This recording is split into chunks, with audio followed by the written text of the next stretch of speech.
오늘 본문 속에서는 사도들이 기도가 무엇인지 또 무엇을 위해 기도해야 하는지 명료하게 알려주고 있습니다.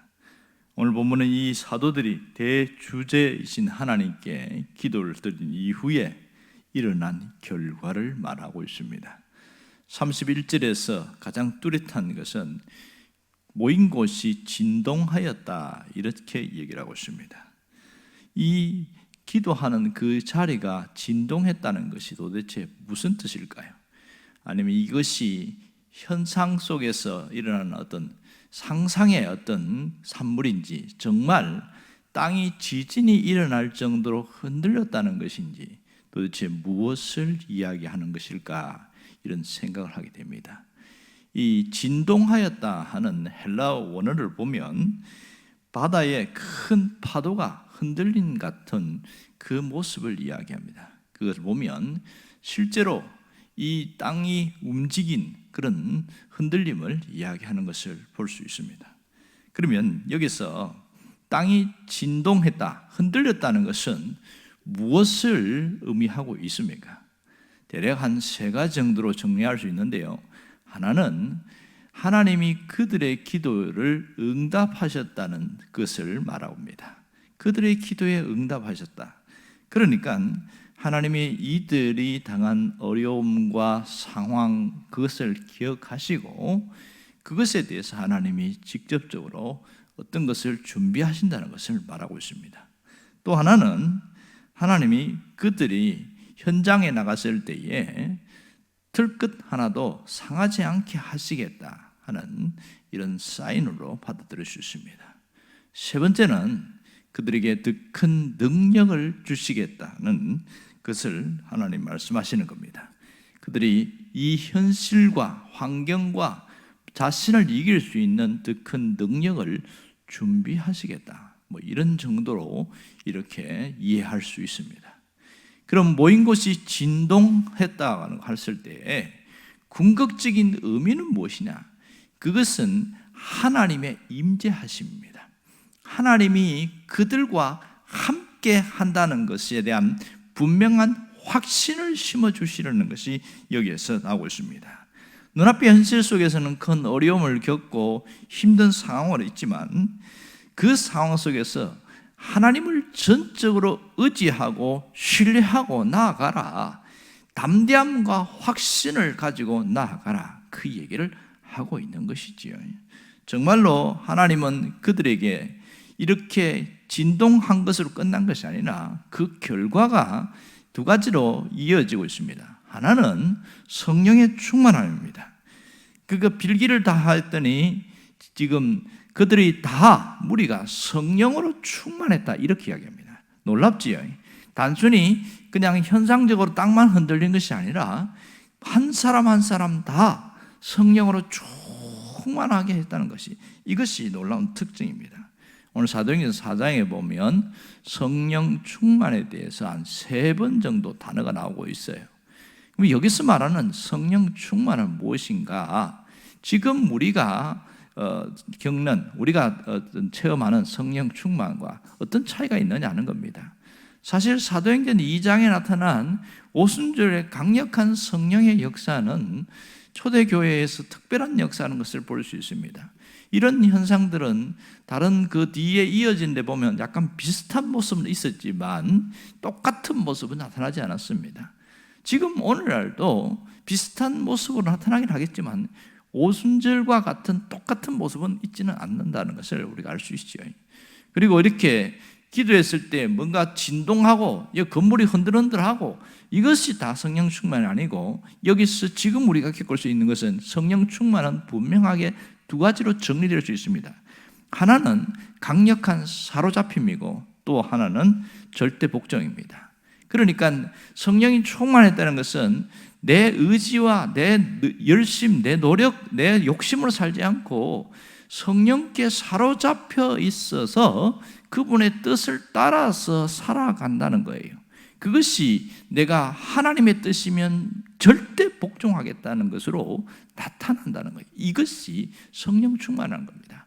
어떤 몸의 진동이나 어떤 은사나 현상보다 더 중요한 것은 내 마음의 변화가 일어나는 겁니다.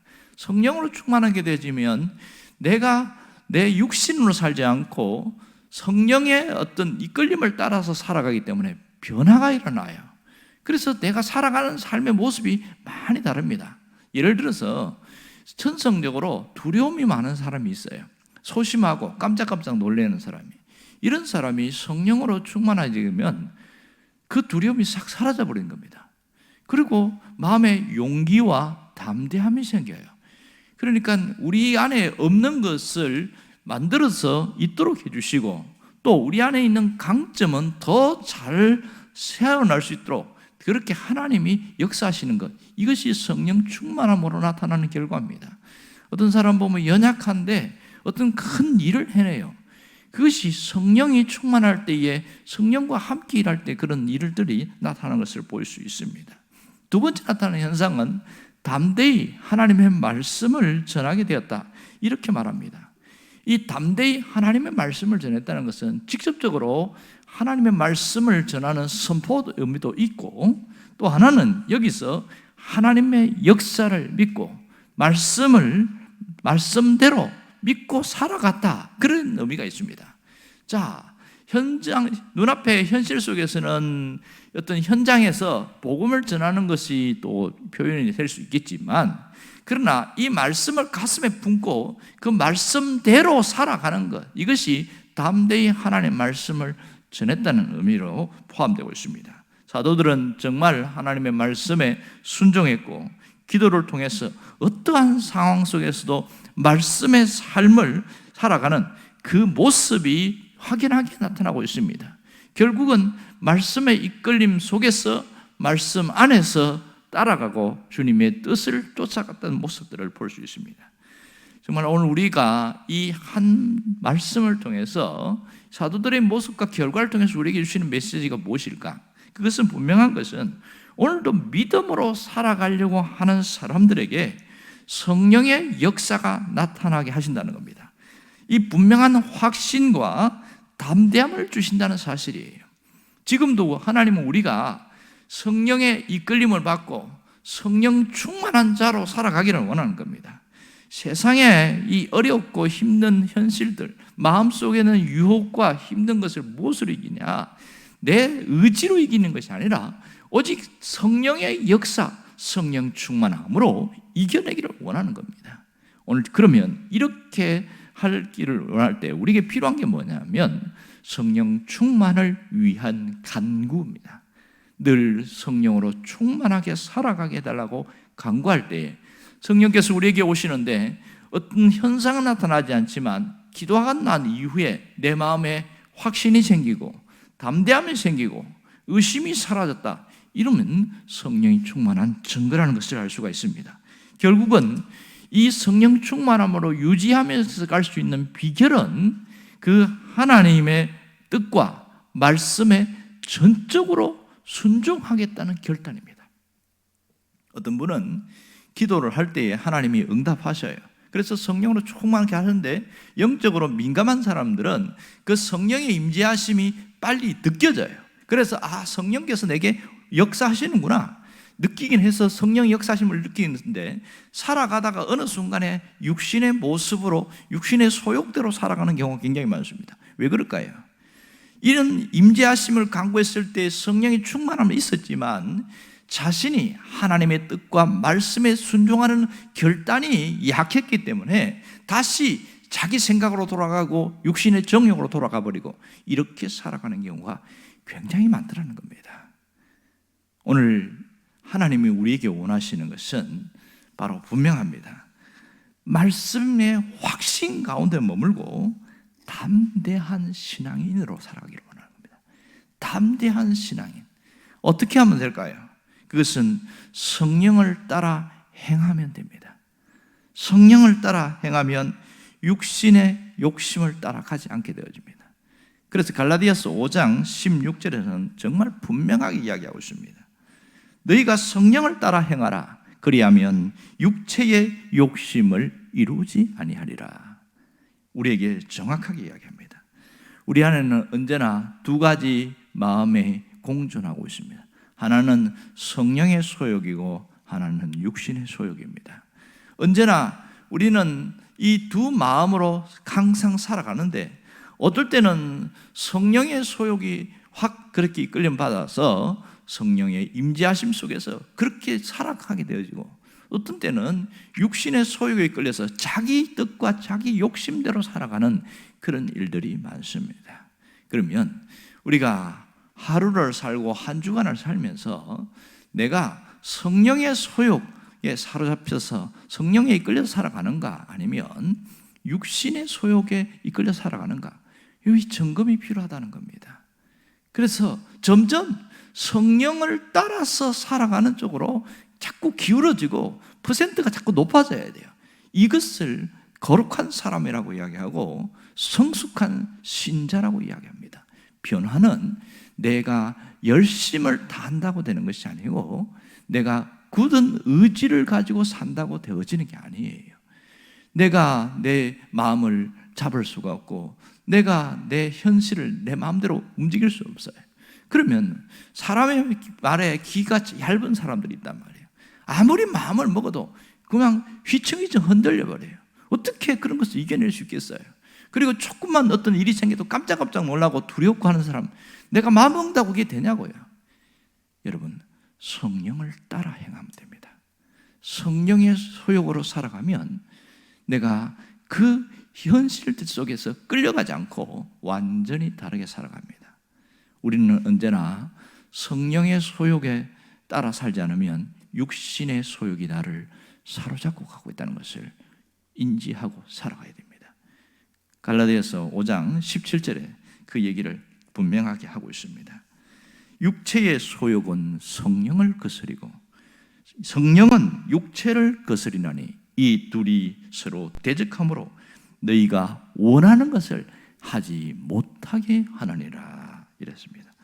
분명히 성령의 충만함으로 살아가려고 하는 사람에게는 육체의 소욕이 약해집니다.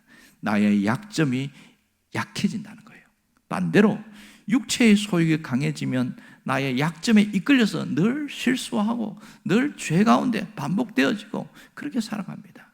여러분, 내가 마음먹는다고 되는 게 아니고요, 늘 나를 점검하는 게 필요하고 성령의 이끌림을 받고 살아가겠다는 매일매일 결단이 있어야 됩니다. 그리고 하루를 살 때에 늘 성령의 소욕에 이끌려서 그렇게 살아가는 삶이 반복되어지면 저절로 내 모든 옛날 모습들이 점점점 사라지게 되어지고, 여러분, 놀라운 것은 성령에 사로잡히면 할 수 없는 것을 할 수 있게 만든다는 겁니다. 못하는 것을 할 수 있게 해요. 또 하나는 내가 모르는 것을 알도록 해주시는 겁니다. 그래서 성령의 소욕을 사로잡히면 지혜로워지는 거예요. 피할 길도 열어주시고, 딱 보면 저렇게 내가 끌려가다가는 내가 큰일 나겠네, 그러면서 딱 깨달아지는 거예요. 그래서 안 가요. 그 사람을 안 따라가고 그 사람한테 이끌리는 데 가지 않습니다. 이게 성령의 소욕에 사로잡힌 사람에게 주시는 축복입니다. 놀라운 지혜가 있어요. 하나님은 우리가 살아가면서 이 세상에서 사람에게 치이고 환경에게 그냥 이렇게 끌려다니면서 그렇게 병들고 상하고 힘든 인생으로 그렇게 살아가기를 원치 않습니다. 방법을 정확하게 제시해 주고 있어요. 그것은 성령을 따라서 행하는 겁니다. 성령의 이끌림을 받고 살아가는 거예요. 오늘 우리가 늘 이 성령의 충만한 상태를 유지해 나가는 것이 우리가 해야 될 과제입니다. 하나님은 우리가 이 땅을 살아가면서 성령의 충만함 속에서 그렇게 살기를 원하는 겁니다. 여러분, 성령 충만하다고 매일 뭔가 마음이 이렇게 붕 떠 있고 뭔가 어떤 찬송하고 매일 순간순간 기도하고 그런 게 아니라 그 속에 말씀에 딱 중심이 잡혀 있고 내가 그 순종하려는 결단을 나아갈 때에 그 성령이 나를 이끌어 가시는 그런 삶입니다. 지금 우리가 기도하면서 다시 한번 다짐해야 될 것은 바로 이겁니다. 오늘 말씀에 전적으로 순종하는 그 결단을 고백하고 또 그렇게 마음먹을 때 그것이 하나님의 역사가 있습니다.